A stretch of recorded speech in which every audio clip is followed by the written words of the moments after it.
आदाब नाजरीन, इस्तकबाल है आप सभी का मुल्क की बात में। मैं हूं आपके साथ पिंकी सहगल। खबरें शुरू करने से पहले एक नजर सुर्खियों पर। हिजबुल्लाह से बुरी तरह डरा इजराइल, अमेरिका से मांग रहा हथियारों की मदद। योगा डे प्रोग्राम के बाद लोगों के बीच पहुंचे पीएम मोदी। कश्मीर में 7,000 लोगों के साथ बनाए योगा डे। दिल्ली के सीएम केजरीवाल की बड़ी मुसीबतें, हाई कोर्ट ने जमानत पर लगाई रोक। पीएम मोदी को ममता बनर्जी ने लिखा खत, 3 नए क्रिमिनल कानूनों पर रोक लगाने की मांग। हरियाणा के वजीर अभय सिंह यादव का बड़ा बयान, कहा ड्रामेबाजी कर रही है दिल्ली हुकूमत। दुनिया के सबसे ऊंचे रेलवे पुल पर दौड़ी रेलगाड़ी, दूसरा ट्रायल भी रहा कामयाब। वजीर आजम नरेंद्र मोदी का बड़ा बयान, कहा जम्मू कश्मीर को फिर से रियासत का दर्जा हासिल होगा। हिमाचल प्रदेश में खौफनाक रोड एक्सीडेंट, बस सड़क पर पलटी, 4 लोगों की मौत, 3 जख्मी।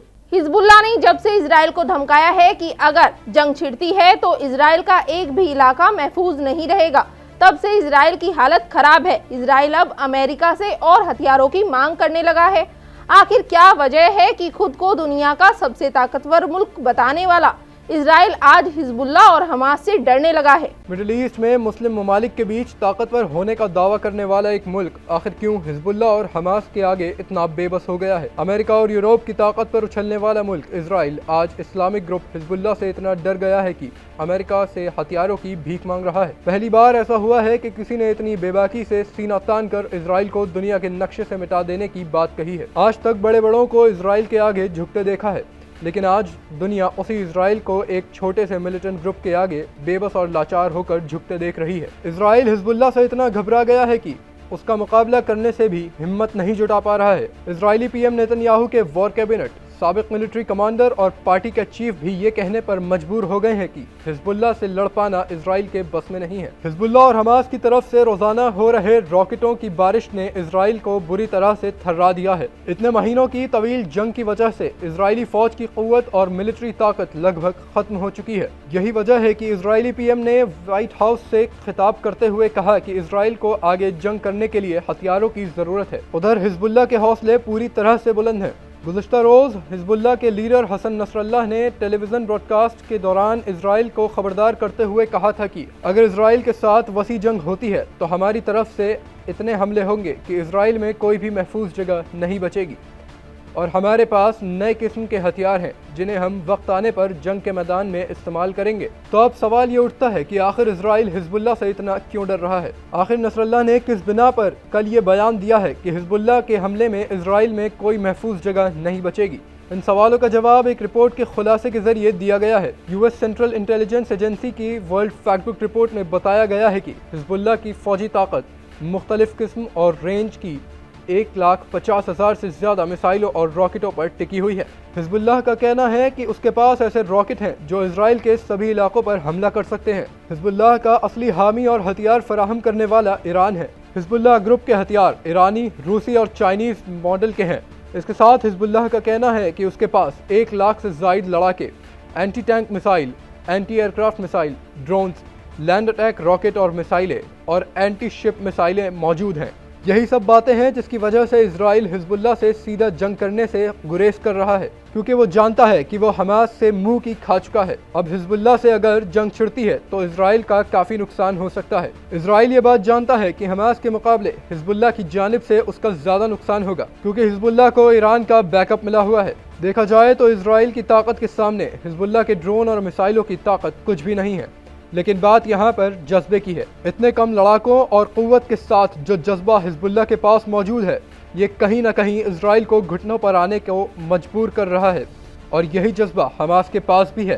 तो वहीं सऊदी अरब में हज के दौरान शदीद गर्मी से सैकड़ों अफराद हलाक हो चुके हैं। मरने वालों का ताल्लुक 2 दर्जन से ज्यादा दीगर ममालिक से था, जिनमें ज्यादातर मिस्री आज़मीन थे। मिस्र जाने वाले बहुत से ज़ायरीन गरीब देहात से आते हैं और अपनी ज़िंदगी में की हुई बचत इस्लाम के मुक़द्दस तरीन शहर के रूहानी सफ़र में खर्च करते हैं। आपको बताते चलें कि मिस्र के कम्युनिटी के 20 से ज़्यादा अफराद हज के दौरान शदीद गर्मी से हलाक हो चुके हैं। इनमें से एक शुमाली सूबे मेनोफिया से ताल्लुक़ रखने वाली 70 साला 5 बच्चों की माँ एफेंदिया ने अपने सफ़र के अखराजात को अदा करने के लिए अपने जेवरात बेच दिए, लेकिन हज के दौरान उनकी मौत हो गई। जानकारी के मुताबिक एफेंदिया सरकारी हज वीजा पर नहीं बल्कि सयाहती वीजा पर मक्का गई थी। वो उन लाखों गैर रजिस्टर्ड आज़मीन में से एक थी जो इस साल खुसूसी हज इजाज़त नामा हासिल किए बगैर अपनी मजहबी जिम्मेदारी को पूरे करने की उम्मीद कर रहे थे।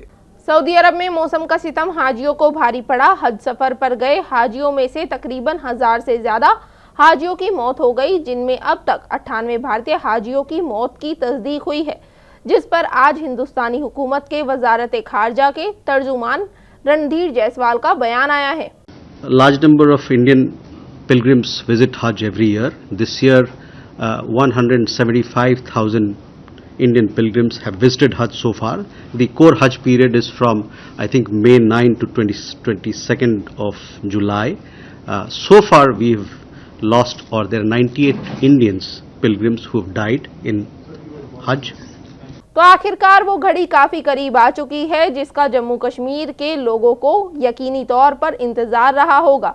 सूबे में होने जा रहे असेंबली इंतखाबात के बाद जल्द ही पहले की तरह जम्मू कश्मीर को मुकम्मल रियासत का दर्जा वापस मिलने जा रहा है, और ये बात श्रीनगर में जाकर खुद वजीर आजम नरेंद्र मोदी ने कही है। आपको बता दें 2019 में आर्टिकल 370 खत्म कर दिए जाने के बाद जम्मू कश्मीर को मरकज का ज़ेर इंतज़ाम इलाका बना दिया गया था। तभी से वहां की सियासी पार्टी रियासत का दर्जा वापस दिए जाने की मांग कर रही है। सरकार की तरफ से बार बार यही कहा जा रहा था कि पहले इंतखाब होंगे और उसके बाद ही रियासत का दर्जा वापस मिलेगा। जम्मू कश्मीर के लीडरों की वजीर आजम मोदी से दिल्ली में हुई मुलाकात के दौरान भी ये मांग उठी थी। जम्मू कश्मीर के नेता पहले स्टेटहुड फिर इलेक्शन की मांग कर रहे थे, लेकिन मरकजी हुकूमत की तरफ से जोर देकर यही कहा गया कि इंतखाब के बाद ही रियासत का दर्जा वापस मिलेगा। शराब घोटाला मामले में दिल्ली के वजीर आला अरविंद केजरीवाल को निचली अदालत से मिली जमानत पर हाईकोर्ट ने रोक लगा दी है। हाईकोर्ट ने मामले की सुनवाई तक जमानत पर रोक लगाई है।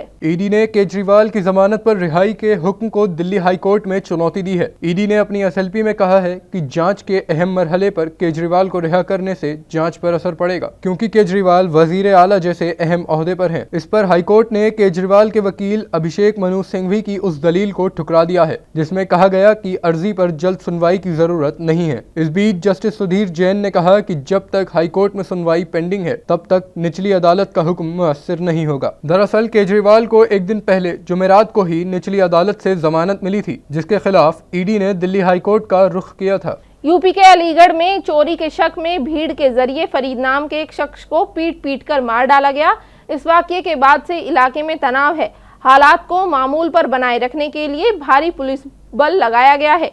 इस बीच मामले में मुतहर्रिक मुस्लिम तंजीम जमीयत उलेमाए हिंद की तरफ से बयान आया है। जमीयत के सरबराह ने उत्तर प्रदेश हुकूमत से मुल्जिमों पर कड़ी कार्रवाई की मांग की है। मौलाना महमूद मदनी ने अलीगढ़ में मॉब लिंचिंग की जांच में तेजी लाने और सभी मुजरिमों को बिना देरी के इंसाफ के कटघरे में लाने की मांग की है। जमीयत के सरबराह ने मॉब लिंचिंग की वाकयात की वाज़ेह तौर से सख्त मजम्मत की। उन्होंने इस बात पर जोर दिया कि भीड़ के जरिए की गई कत्ल जैसी वहशियाना हरकतों की किसी भी महज़ब सोसाइटी में कोई जगह नहीं है। अलीगढ़ के वाकया को मद्देनजर रखते हुए मदनी ने उत्तर प्रदेश हुकूमत से जांच में तेजी लाने की अपील की। इसमें शामिल सभी लोगों को बिना देरी के इंसाफ के कटघरे में लाया जाए। उन्होंने मुतासिरा खानदान को जरूरी मदद और मुनासिब मुआवजा देने की भी मांग की है। AIMIM सदर असदुद्दीन ओवैसी ने जुमेरात को वजीर आजम नरेंद्र मोदी की क़ियादत वाली मरकजी हुकूमत पर निशाना साधते हुए कहा कि वो एक भी इम्तिहान ठीक से नहीं करा पाई। असदुद्दीन ओवैसी ने कहा, मैं हुकूमत से ये भी जानना चाहता हूँ कि मुस्तकबिल में पेपर लीक को रोकने के लिए वो क्या कदम उठा रही है। ओवैसी का ये बयान वजारत तालीम के जरिए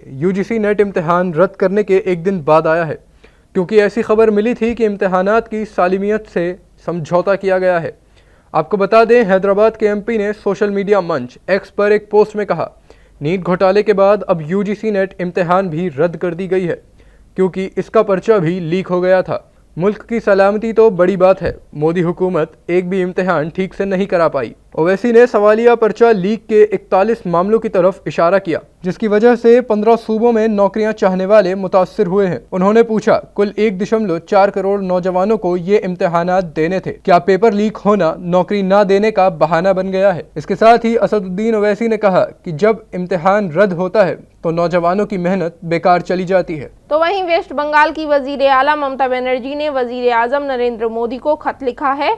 इसमें उन्होंने लिखा कि 3 क्रिमिनल कानूनों को जल्दबाजी में मंजूर किया गया है और कहा कि इन पर अमल को टाल दिया जाए। आपको बता दें ये तीनों कानून 1 जुलाई से लागू होने हैं। ममता ने कहा कि ऐसा करने से क्रिमिनल केसेस को नए सिरे से पार्लिमानी जायजा लेना मुमकिन होगा। टीएमसी सुप्रीमो ने वजीर आजम मोदी को लिखे खत में तीनों कानूनों को लेकर फिक्र जताई। ये 3 कानून Indian judicial code, Indian civil defence code और इंडियन एविडेंस एक्ट हैं। सीएम ममता ने कहा कि ये तीनों बिल लोकसभा में ऐसे वक्त पर पास हुए जब 146 मेंबरान पार्लियामेंट से मुअत्तल थे। उन्होंने कहा आपकी पिछली हुकूमत ने इन तीनों अहम बिल को एक तरफा और बिना किसी बहस के पास कर दिया था। उस दिन लोकसभा के तकरीबन 100 मेंबरान ऑफ पार्लियामेंट को मुअत्तल कर दिया गया था और दोनों ऐवानों के कुल 146 मेंबरान ऑफ पार्लियामेंट को ऐवान से बाहर निकाल दिया गया था। उन्होंने कहा कि जमहूरियत के उस तारीख दौर में बिलों को तानाशाही तरीके से पास किया गया। अब इस मामले में जायजा लेना चाहिए। मैं अब आपके दफ्तर से अपील करता हूं कि कम से कम अमल दरामद की तारीख को आगे बढ़ाने पर गौर करें। आज दुनिया भर में 10वां बैनुल अक़वामी योगा डे मनाया गया। भारत समेत दुनिया भर के कई मुल्कों में योग डे मनाया गया। वहीं पीएम मोदी ने जम्मू कश्मीर के श्रीनगर में योगा डे मनाया।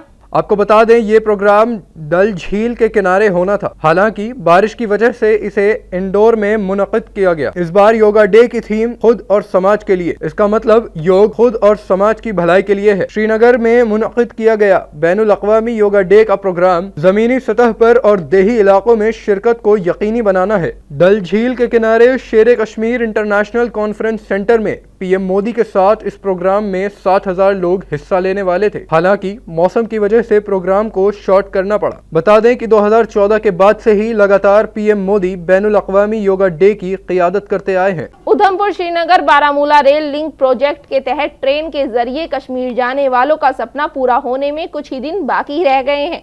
ये ख्वाब धीरे धीरे हकीकत के और करीब आता जा रहा है। जुमेरात को संगलदान से रियासी के लिए 10 डिब्बों वाली रेलगाड़ी का ट्रायल किया गया, जो पूरी तरह से कामयाब रहा है। आपको बता दें इस दौरान ट्रेन दुनिया के सबसे ऊंचे चिनाब रेलवे पुल से होकर भी गुजरी। इस पुल की ऊंचाई 359 मीटर है। 1486 करोड़ की लागत से बनाए गए इस पुल की तामीर में 30,000 मीट्रिक टन स्टील का इस्तेमाल किया गया है। ये 260 किलोमीटर फी घंटे तक की हवा का सामना कर सकता है। जुमेरात को 12 बजे के करीब ट्रेन संगदान से रियासी के लिए निकली। दोपहर 2 बजे के करीब ट्रेन रियासी रेलवे स्टेशन पर पहुंची। ट्रेन में प्रोजेक्ट पर काम करने वाले मुलाजमीन को बिठाया गया था। इसके अलावा रेलवे के अफसर भी उसमें मौजूद रहे। ट्रेन की रियासी रेलवे स्टेशन पर पहुंचते ही भारत माता की जय के नारे गूंज उठे। मौके पर मकामी लोग इन लम्हात के मुशाहिदे के लिए मौजूद थे। बताया जाता है कि रियासी से कश्मीर तक ट्रेन को जल्द ही चलाया जा सकता है। तो वहीं हिमाचल प्रदेश में सुबह सुबह एक बड़ा सड़क हादसा पेश आया। ये हादसा जुबल के कैची इलाके में उस वक्त पेश हुआ जब एचआरटीसी रोडू डिपो की एक बस गिलटाड़ी जा रही थी, जिस दौरान बस पहाड़ी से नीचे गिर गई। हादसे में बस के ड्राइवर, कंडक्टर समेत 2 सवारियों की मौत हो गई है। बताया जा रहा है कि बस में ड्राइवर और कंडक्टर समेत 7 लोग सवार थे। वहीं हादसे में जख्मी 3 लोगों को रोहड़ अस्पताल भेजा गया, जहां से 2 लोगों को आईजीएसमी शिमला रेफर कर दिया गया है। जानकारी के मुताबिक एचआरटीसी की बस सुबह करीब 6 बजे कुड्डू से गिलटाड़ी गांव के लिए रवाना हुई। करीब 4 किलोमीटर जाने के बाद बस पहाड़ी में ऊपर वाली सड़क से लुढ़ककर नीचे वाली सड़क पर गिर गई। हादसे के दौरान 2 लोगों ने मौके पर दम तोड़ दिया। वहीं 2 लोगों की अस्पताल पहुंचने से पहले ही मौत हो गई। पुलिस ने हादसे को लेकर मामला दर्ज कर छानबीन शुरू कर दी है। नाजरीन, मुल्क की बात में आज के लिए बस इतना ही। मुझे दीजिए इजाजत। आदाब।